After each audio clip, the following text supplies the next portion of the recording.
Hi, welcome back to Wallflowers. So, as promised in the last video, I'm now going to make the Yule log for Christmas. The boys will look forward to it, and so will me, Mr. Wallflowers. So, I'm taking 4 eggs, and I'm literally going to crack them into the KitchenAid.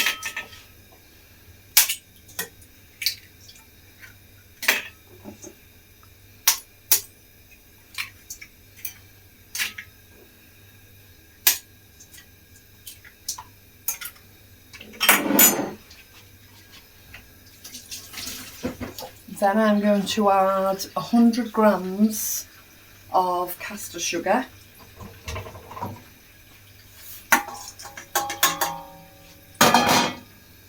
And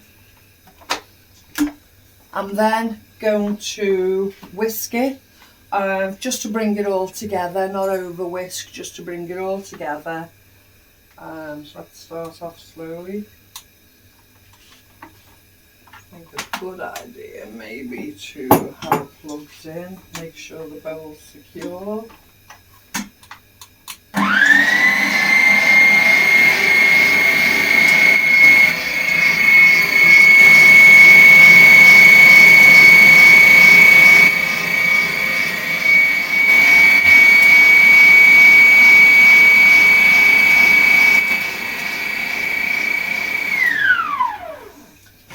Just going to take the soft paddle spatula and make sure the sugar is incorporated into the egg, and we're not going to have any excess sugar crystallising.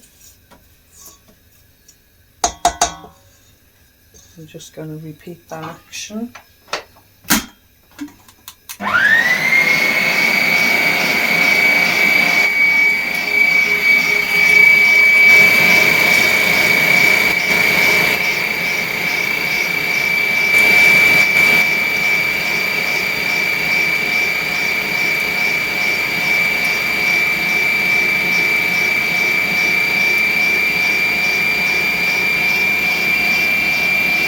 Okay.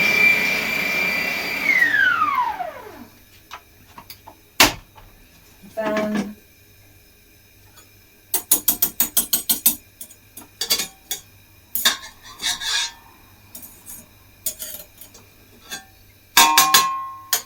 as you know, I don't like any waste, so I'm not going to waste the drips. Then I'm just going to sip in, just let me double check what I'm putting in. So it's 65 grams of self-raising flour and 40 grams of cocoa powder.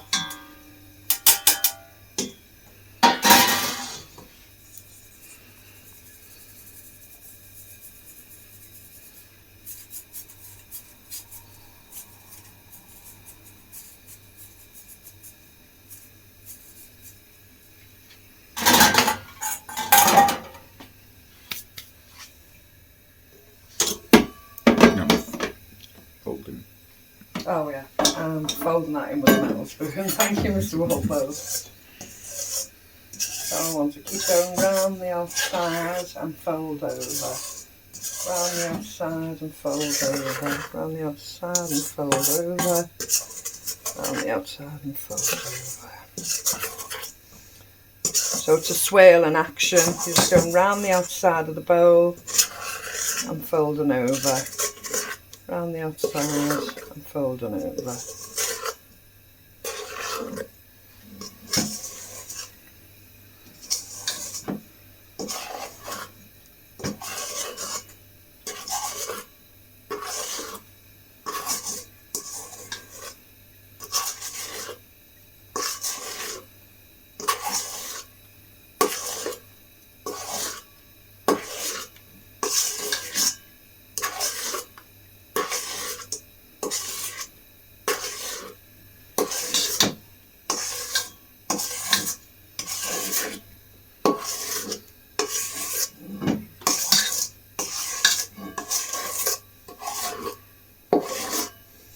Just checking now for any dry bits still popping off, any bits that look like lumps.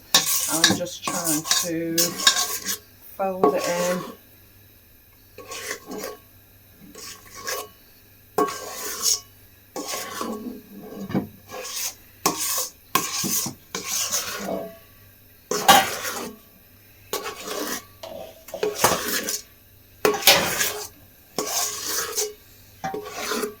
I think we have it.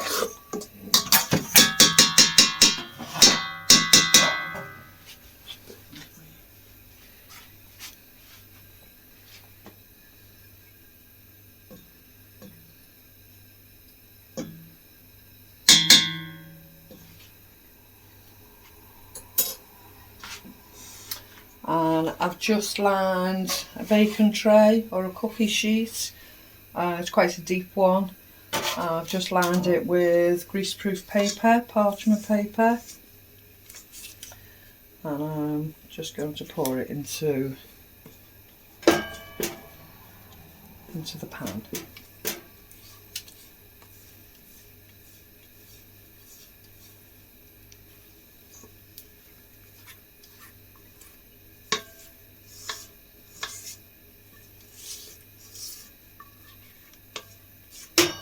Looks lovely and glossy.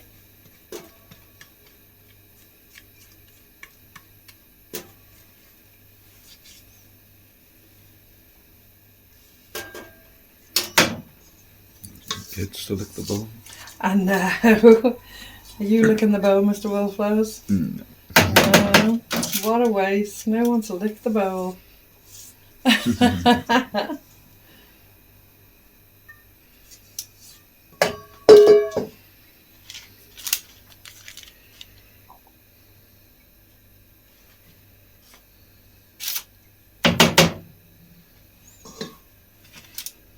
Do two things. That's quite big, isn't it?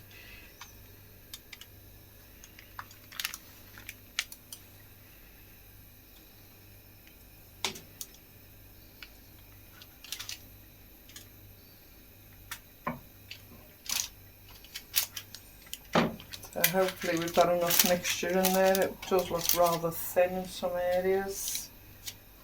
Do you think we should add some more, Mr. Wildflowers? I think it's because it's in that big tin. I know. Do you think we should add another portion? I think so. Okay, let me just whiz up another portion and I'll add it to that. We'll crack ahead from there. So I've just doubled the mixture. This is the second part of it going in. So I didn't want to work out too thin and waste our time and ruin the whole thing. So It's just that I've too much than not enough. well, that's it. That is a good saying, Mr. Wildflowers. Much better to have too much than not enough. So we're happy with that. So that's now going in the oven. That's now going in the oven on 180 for 10 minutes. So whilst that's going in the oven, so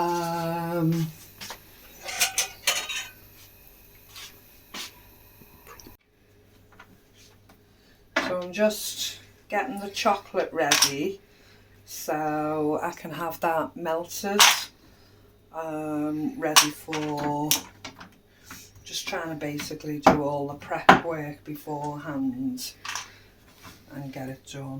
So I've got 2 bars of milk cooking chocolate. This happens to be a good name. It's a Dr. Oetker. They're known for a lot of baking stuff, but they're also known for pizzas as well. That's all I know them in regard to. Baking items and pizzas. Used to be a lady when we were on the protest sites quite a few years ago, and her husband worked at Dr. Oetker, specifically in a pizza section.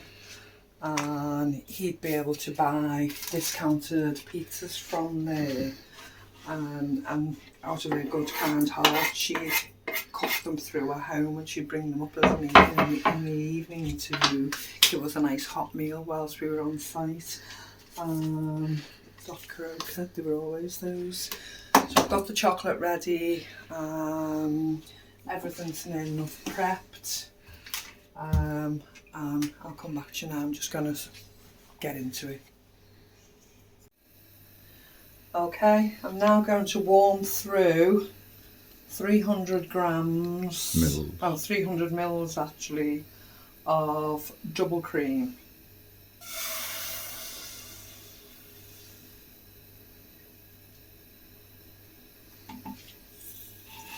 I'm just going to get this to the stage where it's hot enough. I don't want to bring it to the boil, I just want it hot enough to melt the chocolate. So we've got 300 grams of chocolate and we've got 300 grams of Mils. 300 mils of double cream, 300 grams of chocolate. The sponge is in cooking. So let's get this to a nice temperature.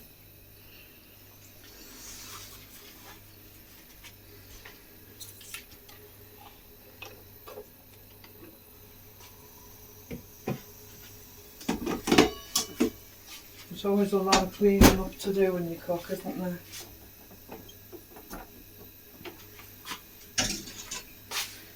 So,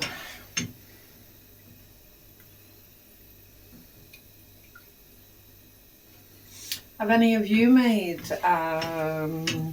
Yule Tide logs this year? I'm actually quite late in making mine. It's normally well made by now. As I say, I don't normally make a Christmas cake or a Christmas pudding. My mum used to when I was younger. No disrespect for my mum, but my mum wasn't the best cook. She used to love to try and make a Christmas cake, and she used to love to try to make her own mince pies. We ate them, but they weren't the best. She would have been the first to admit it as well.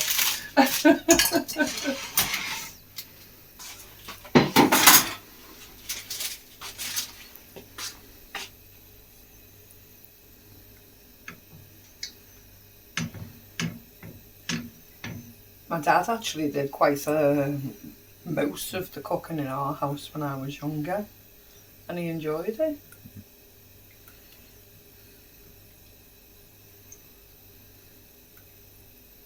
But he didn't make desserts. He'd tend to make main meals, and he'd always be casseroles, stews, a lot of potato-based meals, whether they were mashed potatoes, chips, those types of meals, big stodgy filling meals. And as a child, when you came home hungry, it was the best thing you could possibly have. You really appreciated it.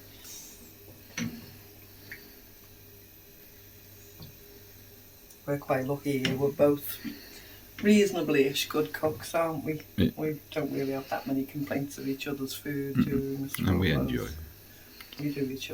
We do enjoy each other's food.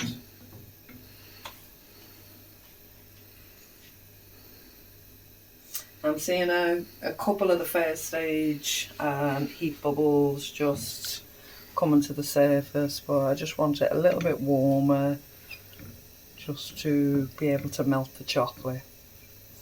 I've not cut it finely, I've literally only cut it into individual cubes, so if I'd have cut it more finely I could have gone by now.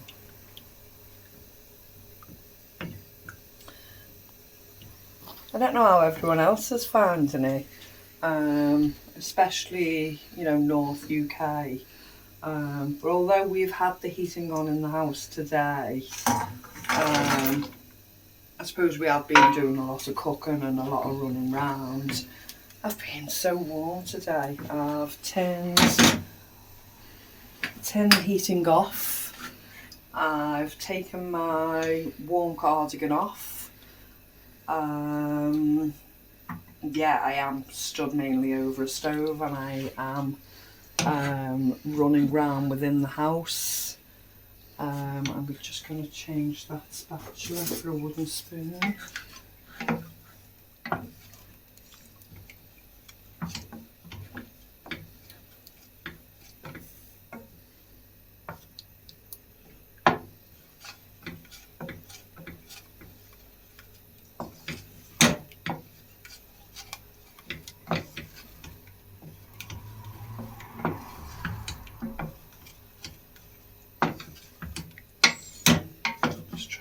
Those last chunks inside.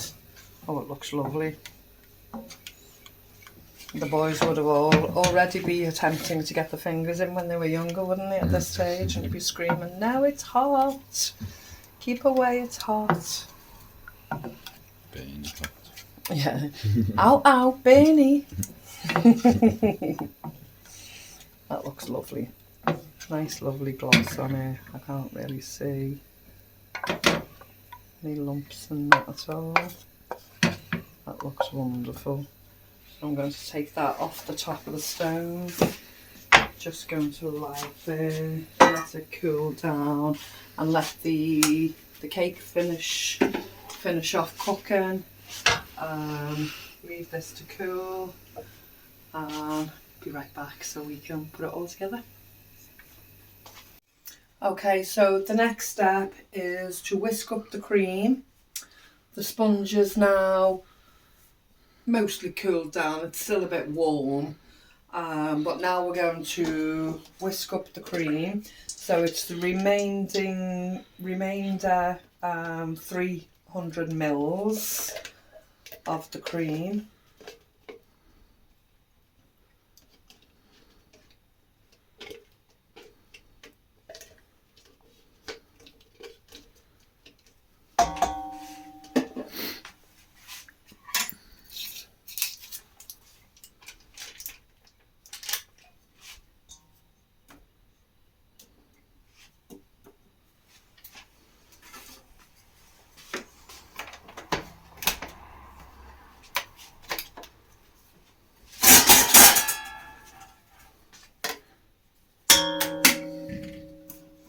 There's always something I forget.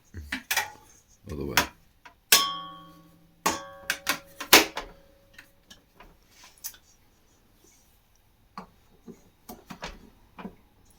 Hey! I sounded like Calvin Patrick then. Yay!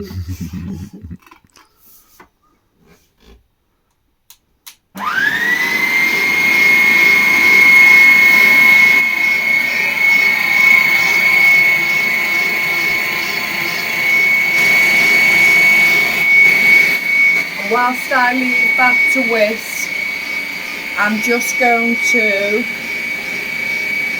not cut through. I'm just literally going to break the back of the sponge, just a slight, give it an inch. I'm going to leave the parchment paper inside while I start to roll.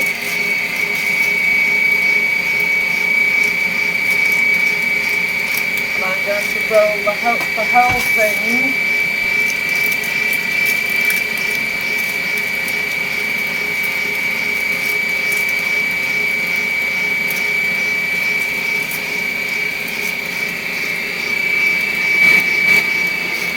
I'm going to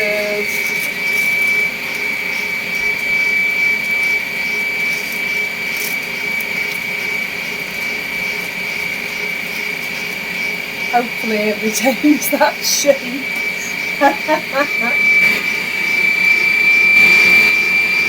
So, I want to put something on it, but I don't want to.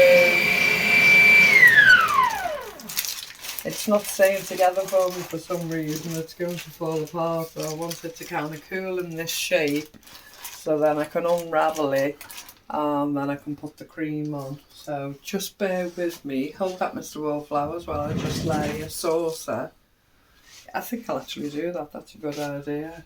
Let's actually put an elastic band around either end of the parchment paper.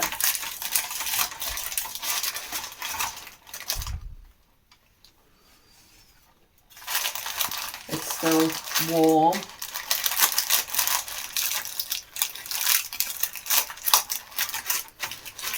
And I'm just going to leave it like that for a little bit longer so it retains its shape.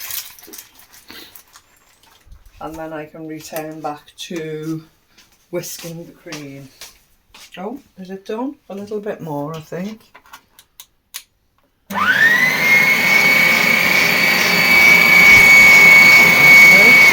seems to be done. Very nice. Oh, I do like a thick whipped cream.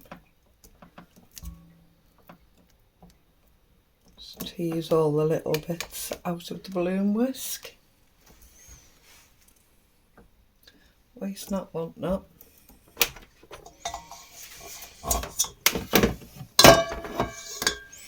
And then I have the cream. I'm just going to leave this a little bit longer because it's still quite warm. I just want it to cool slightly before I add the cream. So I'm going to leave that a moment. I'm going to get my paddle chopping board ready. I'm going to use the big white plate.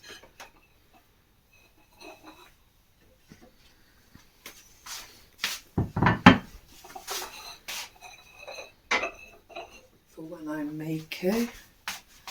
So the oven's cooled down and I've got the chocolate.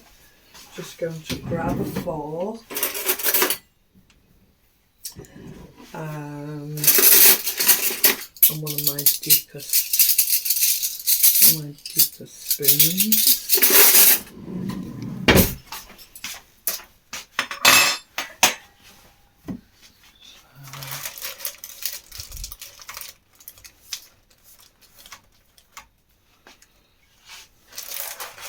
Just going to pop that in the fridge a moment for it to cool down.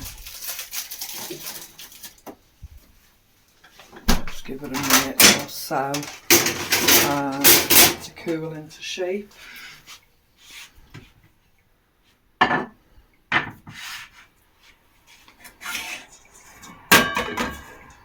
So let's evaluate, Mary-Ann, where are you up to? Okay, I've just had it in the fridge for a minute or so. I've just unravelled it and took the elastic bands off. And now I'm just going to lay the cream on.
Okay, I'm going to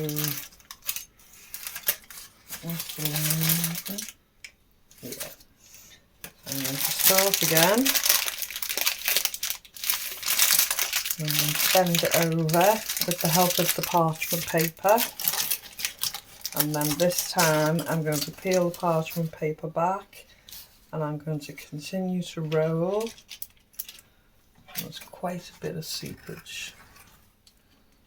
I'm going to put that back in at the beginning.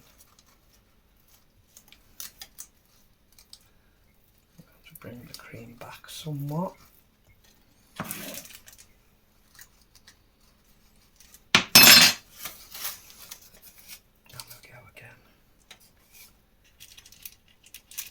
and not to worry if it cracks.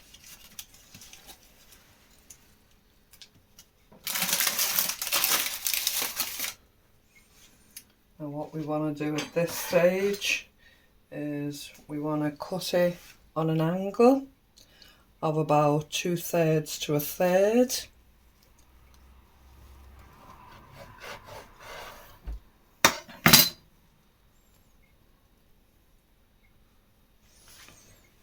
And we want to transfer it to the plate.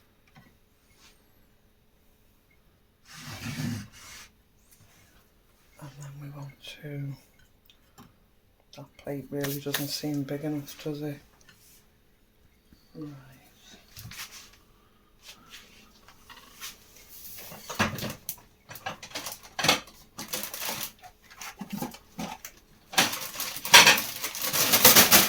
Excuse me while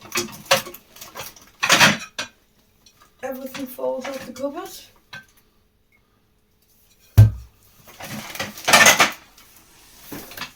Put that down, just that will make any difference. Okay, this one we'll have to do. So now what I'm going to do is start with the chocolate. Now I really should have had a icing bag for this, but I'm literally, I'm literally just going to pour the chocolate over the top and coat the whole of the log. I'm not really fussed about the mess on the plate at the moment because I will be changing plates. Just want to coat the log itself with the chocolate.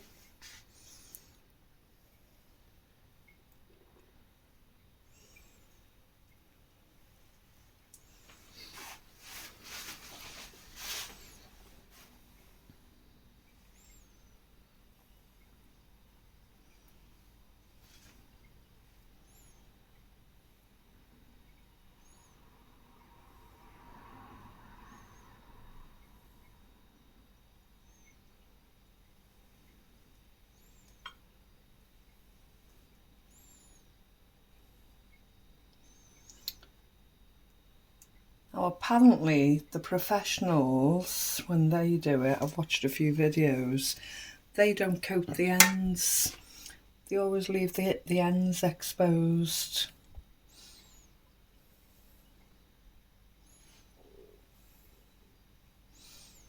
So glossy, this chocolate and cream.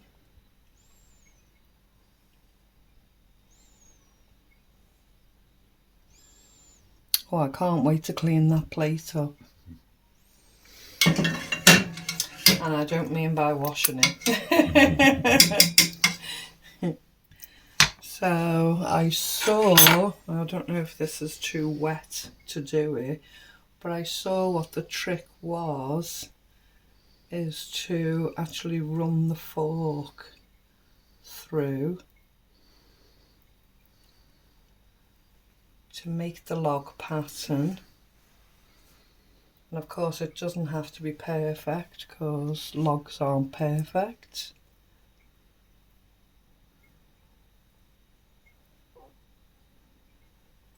And to somehow do a knot pattern, just twizzle it just to make a knot pattern here and there. It's not perfect, the chocolate hasn't set yet.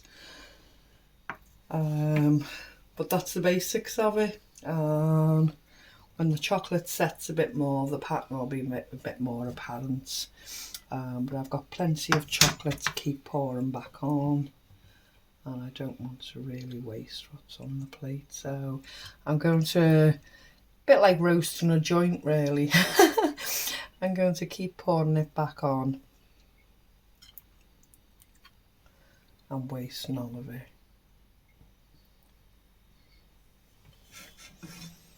I'm watching you, Mr. Wallflowers, dipping your finger. Mr. Mr. Wallflowers is licking his lips and scraping up spilled chocolate here.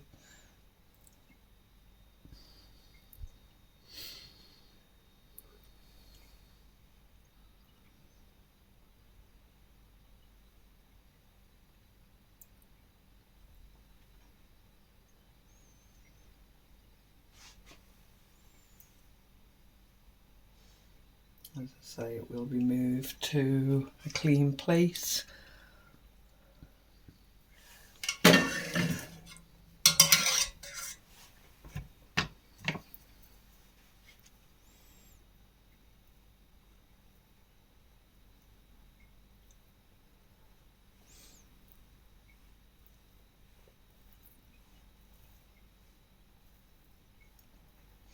And it will need more time to cool down. I'm actually going to pop this flower on. I looked for a leaf of some sort and I don't have one, so this is the flower that's going to go on it. I'm not sure where to place it yet, but it'll probably go on the end of the log. But obviously this chocolate's not set enough yet for me to engrave the pattern in enough, so I need this chocolate to cool a bit more.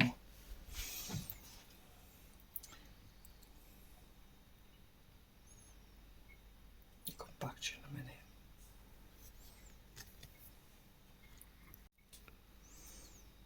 Okay, so that's the gist of my Yule log. But what I'm going to have to do at this point is to sit it in the fridge till morning and let the chocolate set, because obviously it's not hard enough yet. It's not cool enough yet to set, so just before I go to bed I'll engrave the pattern on again, put the flower on, change the place in the morning. So one last